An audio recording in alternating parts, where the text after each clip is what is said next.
Hello, everybody. Just to let you know, we are waiting for attendees to log on.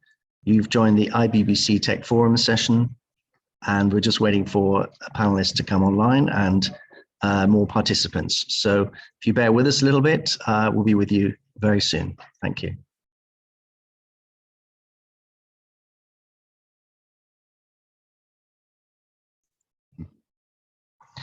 Okay, I think we're where we are at the moment. Just to say welcome to the IBBC Tech Forum session. And we are in the Mansion House today, live from the Mansion House. We have Padraig Hanley here, who's going to give us an overview of tech in Iraq. He's the Chief Executive of the Iraq Business News. We'll be having Fahreem Mohammed, who's Group Chief Marketing Communications Officer for G42, which deals with government services, infrastructure, healthcare, smart cities, and cloud. And we've also got Will Harborne, who is joining us who's the founder and chief executive of Diversifi, a crypto and asset management dealing platform, and basically your portal to the crypto blockchain world. So if I could first of all just hand over to Padraig, who's going to be giving us an overview of what's going on in tech in Iraq. So Padraig, thank you very much. Look forward to hearing you. Thank you very much. Sorry, I was muted there. Thank you very much, Ashley. Thank you very much, Ashley. With regard to tech in Iraq, I think it's fair to say we're still in the very early stages of Iraq's journey. And in a lot of ways, I think that's to be expected because any country has to walk before it runs. And in that sense, the type of technology that a country is using depends very much on where it is in that progression. So real cutting edge research in areas like semiconductors and so on will continue to be done in places like Silicon Valley, where there's an established cluster of expertise and capital familiar with it and so on.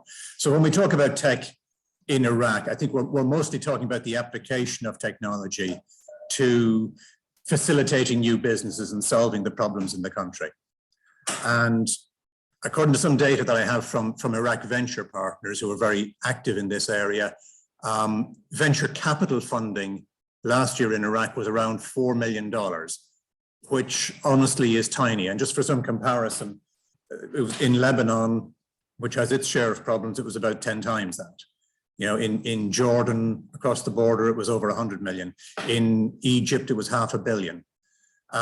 So again, that's clearly another indication that we're at the very early stages of the tech sector in Iraq. On the other hand, what we've seen is a huge growth in the number of startup businesses coming through incubator programs and accelerators and those sort of things. So there were more than 100 of those last year, which is a big increase on previous years. Now, obviously, they're not all tech focused, but quite a few of them are. And what we see is that on the tech side, much of the new businesses are in areas like e-commerce and related services that in other countries are supplied more by global players, so the Amazons and the eBays and people like that. So you've got great businesses springing up here, like Miswag in retailing, or Sandug in logistics, or Al Saria in food delivery, and they're filling niches that would otherwise be occupied by multinationals. And it's also, I think, worth considering why that is the situation. I mean, the fact is, Iraq can be very rewarding, but it can also be very challenging. And those two things often go hand in hand. So just to give you some examples, you need quite a bit of local knowledge to set up and to thrive in Iraq. And and that's where obviously organizations like Iraq Britain Business Council come in as well, and that they can help you with that. But there are many things like requirements for local ownership of businesses that will deter some foreign investors. Company registration, quite frankly, is a nightmare. It was very interesting that the KRG, the Kurdistan region, have recently taken steps to streamline that process and make it much quicker and much cheaper. So again, if anybody has any first-hand experience of going in through that process, I'd be very interested to hear from you, please. Even things like entity classifications for businesses don't match up with the sort of businesses that want to set up in the tech space. And that has all sorts of implications for things like taxation and so on. So the consequences are that, it's challenging for investors. Investors need more attractive valuations to compensate for that risk, which is another way of saying that entrepreneurs have to give up more of their equity for a given amount of funding. And obviously, if the climate improves, which we hope it will, those early stage investors and entrepreneurs will benefit from any re-rating of that. So, obviously there's money to be made when things go from okay to good, but traditionally there's a lot more money to be made when things go from really quite challenging to just okay. So it's not a linear curve. And we're hoping that that's what's going to happen in the Iraq situation over the coming years. So if you have that sort of risk-reward appetite, then it's worth keeping an eye on what's happening in Iraq and on the opportunities that are there. I think it's also very important at this point to point out some of the great work that's being done by various organizations who are working to improve the business climate in Iraq and to facilitate new tech enterprises. I'm thinking of people like 51 Labs, for example, who are doing great work educating people and business people and so on, and people with the tech flair, and incubating their new ventures, and very specifically as well, developing the talents that those people need to make the businesses investable. So that's very important. You've also got people like Recoded on the education side. They're doing great work. The station in Baghdad is a fantastic operation, and it's open now in other cities like Erbil and Mosul and so on. You've got Iraqpreneurs, Noah's Ark, NGOs as well, like Oxfam are doing great work. GIZ, the German organization, is doing great work. So, these are all very important to consider when we think about the Iraq landscape. Also very crucial to the landscape, obviously, are the investors who back these companies. And, the people like Iraq Tech Ventures and Euphrates Partners and Iraq Angel Investor Network. I've listed up all of these on a handout, which we'll make available as well, just so that you can see who we're talking about and have links to them. So in summary, I think a lot of good things are happening, but as I said, we have to walk before we run, and you have to consider Iraq is a country where, a bank will still need to see a rubber stamp on a paper invoice before they'll allow a company to pay the bill. So there's a long way to travel here, and I think that's the kind of climate we have to consider. That's the kind of climate that we're operating in. But the governments and the people involved are making it easier for people to do great things in Iraq. And you can see from the Iraqi diaspora as well what Iraqis can achieve. And there's some of them here at this conference here today. When they're freed up from bureaucracy and let get on with things. So I'm very positive. I feel very positive about the potential for for tech businesses in Iraq over the coming years. And I think it's moving in the right direction. Thank you, Padraig. I think just, you may not be able to answer this, but one of the ways that the British tech startups became more rapidly developed was working in sort of vertical silos with big corporations, effectively becoming suppliers to them. And I know that our members are pretty teched up. BP are highly sophisticated in terms of digitization of the oil fields, for example. Obviously, the telco companies are quite pervasive across Iraq. There seems to be a lot of corporate structures that possibly smaller companies could link to, but I've not seen much evidence that there's a link between the big corporates who've got the digital sus and the small companies. Have you picked up anything along those lines? Yeah, that's a good point. I mean, on the telco side, companies like Corec and Zain, for example, have supported some initiatives for startups and so on. So they are dipping a toe in the water in that sense. I think in terms of the technology that those companies are using, a lot of that is developed elsewhere and brought in, and that will be typical as well of a lot of the oil companies. So, for example, the analysis that they're doing on oil field data and so on, that won't be native Iraqi, how shall I say, IP, if you like. But there are opportunities, obviously, to work with, for local companies to work with big people who are playing there, whether they're Iraqi or otherwise. So I mean, there has to be some sort of, I should say, trickle down of those technologies. I think maybe that's possibly something we could try and look at in the future and help things on their way. So thank you very much.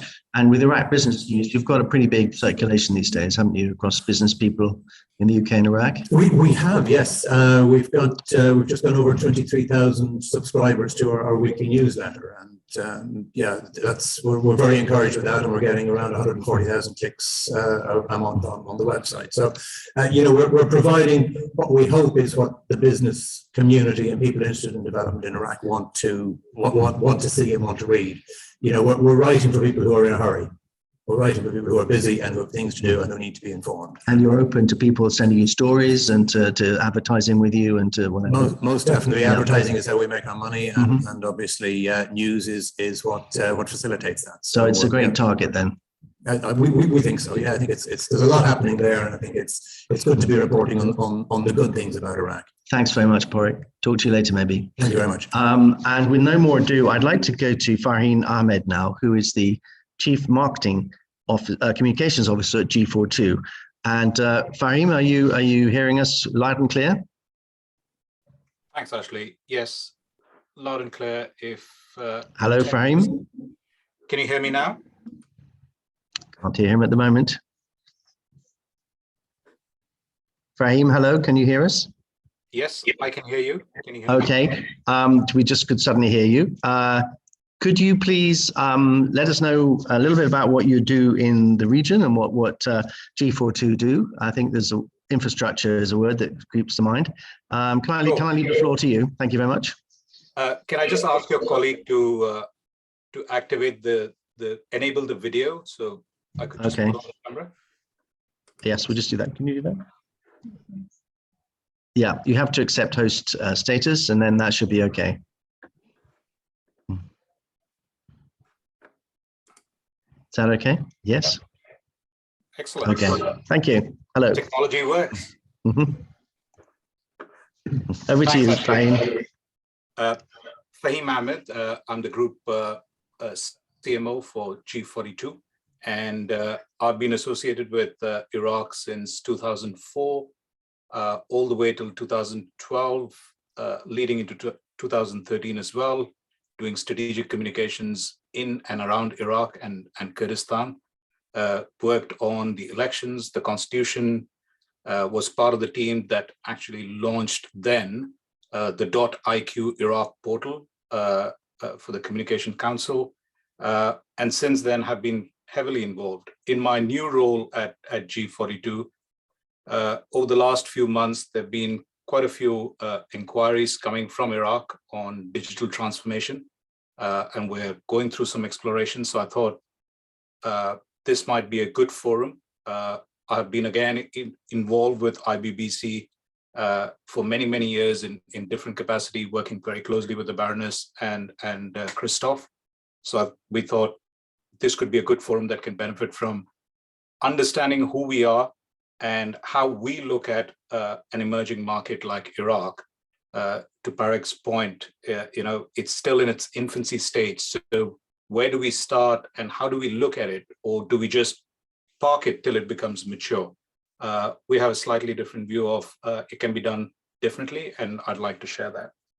So if you could just allow me to share my screen, I've got just a few slides.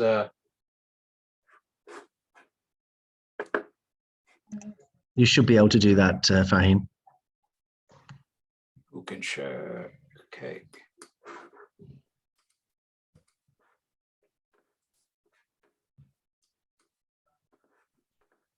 Can you see my screen? Absolutely. Excellent. Is it still legit? And yes. Great. So I'm part of a team of about 2,700 people from 70 odd nationalities who wake up every day and come to work to drive positive human progress using the power of technology. The reason why we exist is to invent a better every day using the power of AI and technology. Just some of our recent engagements, we were the AI enablement partner for Expo 2020. which had about 23 million people over 6 months visiting from all over the world. And one of our smart city business was running the back end engine, one part of the expo management. Similarly, we were part of Time 100 Impact Awards recently as the exclusive AI enablement partner. We're backed by Mubadala, one of the largest sovereign wealth funds housed out of Abu Dhabi, and also Silver Lake, who came in as a minority investor in 2021, Q1. While we do what we do, we're very committed to empowering people and to protect our planet. We work very closely with the youth involved in the Coders HQ, doing various kind of hackathons and programs, working with OceanX in the Red Sea on conservation, and working very closely with the youth and people of determination, and to work with the youngsters around sports, health, and well-being. Now, if I were to kind of give you a quick glance, I know it's a very, very busy slide, but this would give you a snapshot of who we are as G42 in its entirety. So right at the bottom is what we say is the hard infrastructure that we have built and we provide. So we've built data centers. We have our own cloud that we have built. We run the national cloud for the United Arab Emirates. We've built a supercomputer, the first of its kind in the Middle East, which is ranked #3 in the MENA region and 66th globally. And we've acquired a company that was into traditional mapping services that has now transformed into geospatial intelligence. Sitting on top of that is an institute that was the genesis of G42 called Inception Institute of Artificial Intelligence. We have over 80 scientists and engineers who published over 300 plus papers just last year on AI, who are doing both fundamental and applied research on AI. And that then combined with the big data lake and analytics that come out of it has helped us to build over 100 proprietary AI toolkits that are pretty much building block algorithms that can get applied across industries, markets, and problem solving. But from a pure business perspective, we are very heavily invested in healthcare, right from genomics to diagnostics, vaccines and digital health. There's a lot of work being done around digital government and enterprise, sovereign cloud, the transformation, and advanced analytics. We do a lot of work and specialize in safety and public security, some of which was piloted at the Expo, and then the smart cities and geospatial, where we recently had a trial for the first autonomous vehicle rideshare. So you could hail a taxi that didn't have a driver. We also have a strategic partnership with ADNOC within the oil and gas to see how AI can optimize and be more sustainable in the energy sector. So that's us in a universe. Now the question is, why are we here and why are we talking Iraq? I think that's the key question. Now, while we work in the UAE, we also work in multiple other markets, especially a lot of emerging markets where the tech is at its nascency. And if you look at this slide, pretty much most of the governments are on the left quadrant. You know, there is data, or it's siloed, things are all manual, it's absolutely disparate, and nothing seems to be working or not working efficiently. And the desired state is kind of to the right to create the government neural network, where everything is in sync for social development, government excellence, infrastructure, safety and security, and economic advancement.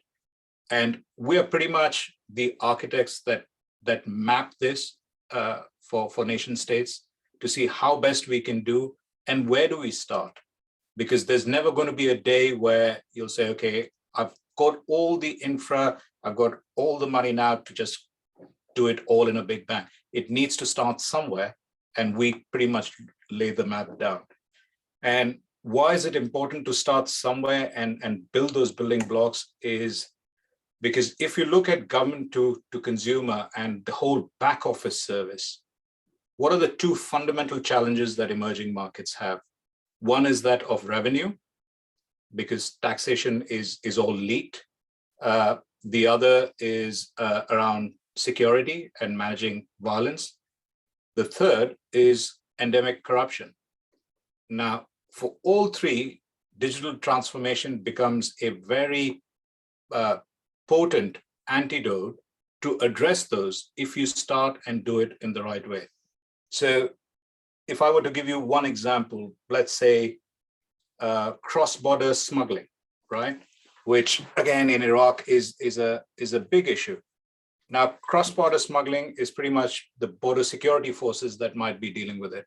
And they might not have enough resources, manpower to manage it and control. They wouldn't also have the funds to invest to take it to the next level. But if you look at perhaps the Ministry of Economy or the right bodies on taxation, if they could look at that problem there and co-invest into technologies, and if we can curb smuggling, that would then directly impact positively on revenues and tax from imports, and naturally contribute positively to the treasury, which will then plow back into the economy. So there are various kind of use cases that we have experienced in other markets where technology can be a catalyst for revenue generation within governments that don't have deep pockets to then fund one from another. But you got to start somewhere. Talking about kind of the economy side, if you were to look at, let's say, the central bank and the banking system. Now, Iraq is also a very entrepreneurial market. It's pretty much on 3G and mobile phones, a very young population who are very much embroiled into the global trend. So with crypto, Bitcoin, all of that happening, they're there and they want to play the game. But then the big question back home is, where do we stand on, the money laundering piece or the fraud piece, identity thefts, all of that from a central bank perspective? And it's pretty much a very large unbanked economy. So what are the things that can start at the central bank and the financial framework from a digital transformation, where we start laying the road for Iraq to fast track and get there? Not doing anything is perhaps not an option. But to do all of this, I think the Iraq government needs to look at the government cloudification. It is the essential step for data sovereignty, digital economy, and digital government. We've already been approached on a few conversations. We're not there yet, but we see this coming in Iraq very, very soon. And this will be the baseline from which the whole transformation will happen in this space. And from a G42 perspective, we already have proven concept and capabilities. We run the largest data center in the entire region. We've recently partnered with one of the largest telecom companies from UAE. In terms of connectivity of our cloud and the latency speed, we're one of the fastest in the entire region. One of the most popular mobile games is PUBG in Iraq, which actually runs on our cloud for the Iraqi audience. And as I mentioned earlier, we have built the Artemis supercomputer, and now also looking at, Schlumberger is looking at partnering with us on our cloud capabilities to kind of work on further development for the energy sector. So with that, just one more slide, just to give you a sense of the kind of businesses that we have. This is a non-exhaustive list, but I thought it might be relevant for the audience here. So we have everything from cloud to healthcare to smart nation to data, geospatial, pharma, and also industrial application. all under one universe, and we can pretty much tailor and address either in advanced countries, or we can also do for emerging countries, because the key offering of G42 is not selling something off the shelf, but bespoke to the nuances of these emerging markets, especially in the Middle East and other such challenging markets. So with that, I will pass the mic back to you, Ashley, and thank you very much. Fahreem, thank you very much. I'm not doing questions, but I'm just going to ask a couple of questions myself. Is this effectively the template for a future state? I mean, could we be looking at the way that you're running all the services and insights and data from a central, government brain? Could that become effectively the future state? I would be a strong advocate to say yes. This is where nations and organizations are heading with data sovereignty. And just you don't have to answer it, but indicate it. I mean, if RAC were to plug in all your technology and cloud, is that an enormous investment, or is it quite modest compared to what the benefits would be? Compared to the benefits, it would be quite modest. Yeah. So could you indicate what that might be? Well, I could perhaps lay a few scenarios. So, for example, you have roads, right, as infrastructure, very high on capital, creates a lot of issues when there are potholes, the road infrastructure is damaged, because then it affects transportation, cargo, all of that. Now, imagine that using the power of technology and drones and AI, if we can predict that based on the usage of the road, there's going to be wear and tear, and then you fix the road in advance of the wear and tear with no disruption on transport, the direct and indirect impact on economy and saving cost is significant compared to what you would do to get that in place. So that's just one example of being smart using the power of technology and AI. Okay, thank you. So thank you very much, Fahreem. That's really extensive. And would you be posting that on the chat if anyone wishes to have a look at it further? Happy to. Thank you very much. Now I'd like to move on to Will Harborne. Will, can we call you in? Hopefully they'll allow you to. Yes. Yep. Will, are you there? Hello. Excellent. Hello, Will. Thanks for coming. Thanks for joining us. Just to say, Will is the Chief Executive of Diversifi, and we're hopping from the modern state to the modern transaction share platform. So, Will, you've got some terrific stuff up your sleeve. Could you enlighten us as to how we can become crypto traders? And I might ask you 1 or 2 questions at the end of it. Over to you.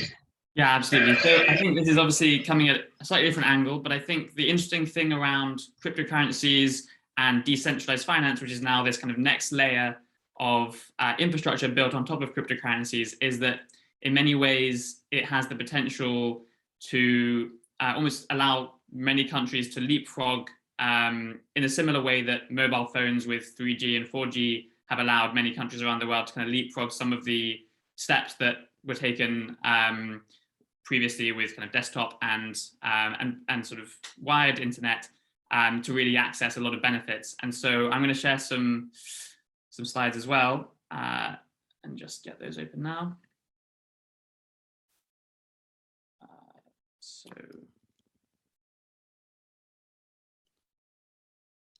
Oops.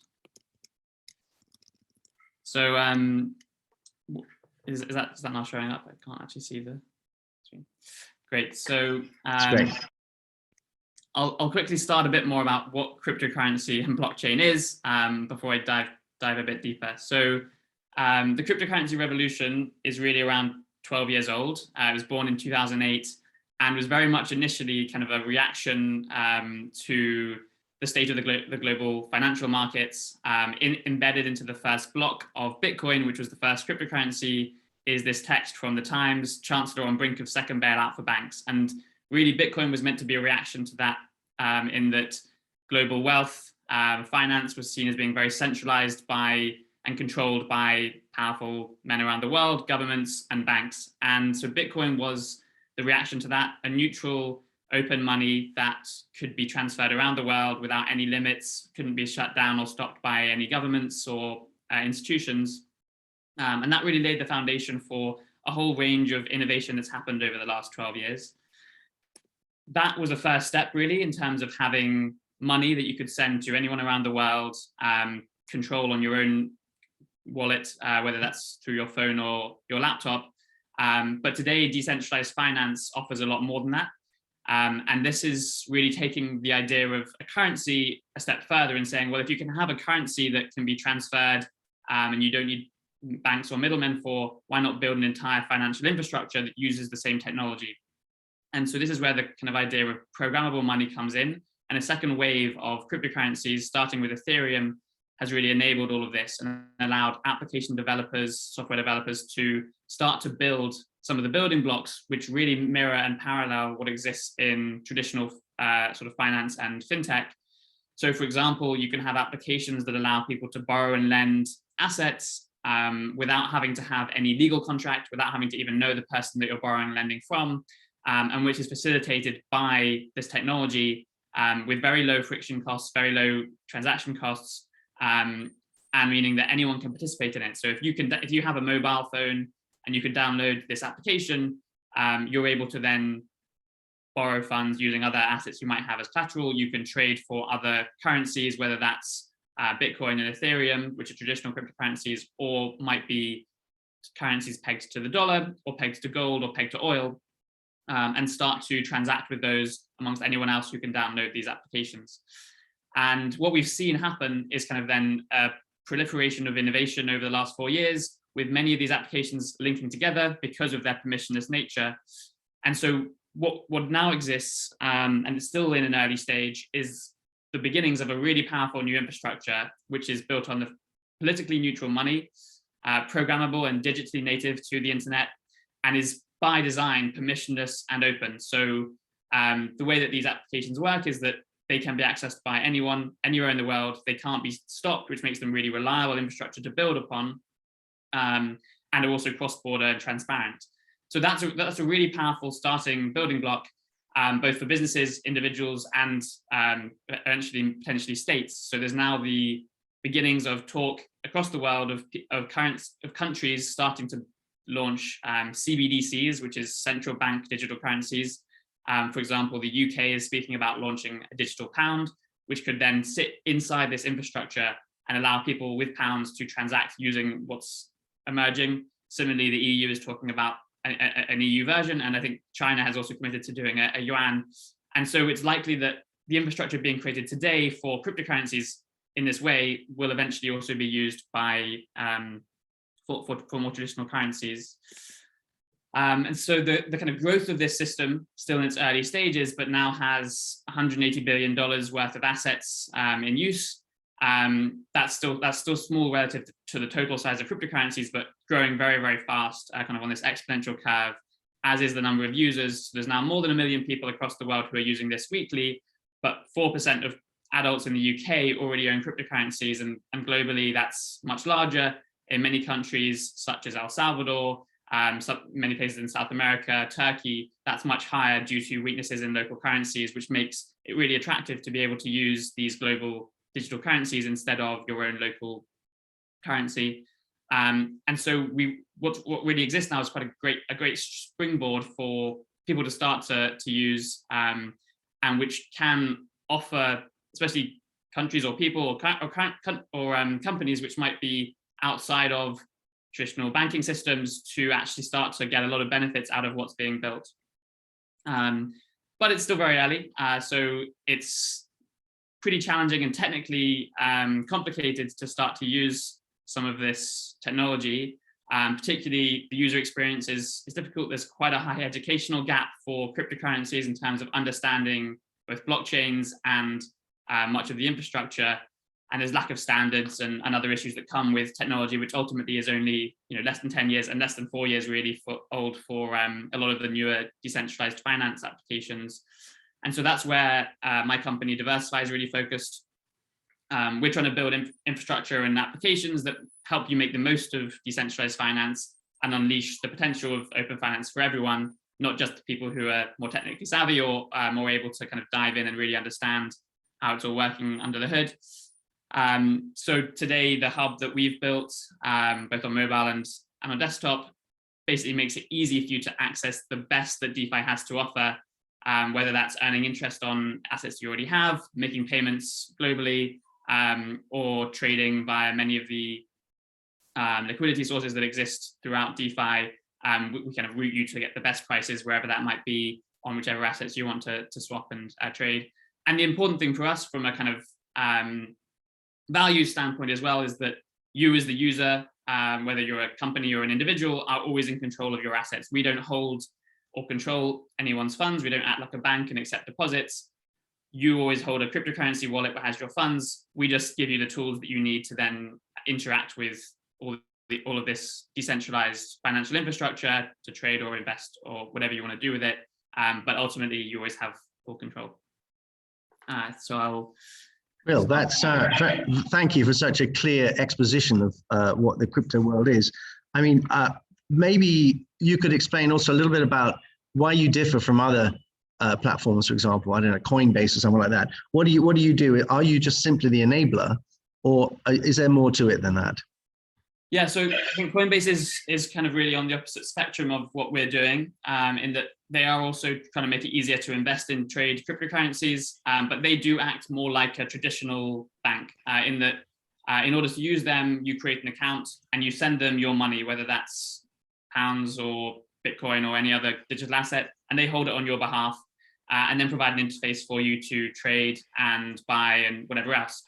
Of course, because they're acting in that way, they're sort of they're more centralized. They are more beholden to act and follow all the regulations that would normally exist for custodians of assets or a bank.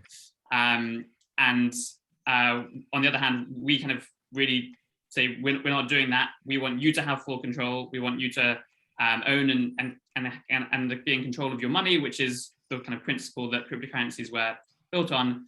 And instead, we've built a very sort of, well, the core of it is a very technical, very difficult problem to solve, but which we spent the last few years working on, which is basically a technology that allows us to put your transactions through the blockchain without having to have control of them. And so that really gives us a lot of benefits. It means that we don't have as much risk as a company also, because we're not having to hold billions of dollars of users' funds, but can still give them access to all of this. So if I were, for example, in Iraq and I've got, say, £1 million that I want to invest in crypto, how can I access your platform? What would I need to do? The first step would be to onboard into cryptocurrencies, which involves basically buying. So today, for example, on our platform, you would probably need to have a UK bank account or an EU bank account in order to onboard and buy. But there are many services such as Bitcoin ATMs and others that exist around the world where you can take cash or other, or use other bank accounts to basically get your first cryptocurrencies into a personal wallet. And from that point, all of the services that Diversifi offers and that DeFi offers are open to you, because you're able to come and interact with them wherever you are in the world. And what's your business model? I mean, how it sounds, if we're holding on to our currencies, how do you charge and what's the cost of that? Yeah, so for us, it's basically we're connecting you to all these different services, but charge a small fee on success. So for example, if you were to invest in an opportunity that helps you earn interest on your assets, when you withdraw at the end of that, we'll charge a small percentage of what you've earned over the period that you invested. Could you give us a clue on that? Usually around 0.3%. Okay, so it's not pernicious. Yeah. And the other thing is, some people who are looking at the crypto market might think, well, heavens, that the market's really crashed lately, and obviously, like the rest of the exchanges, are down 20%. Maybe some of the cryptos are down significantly more.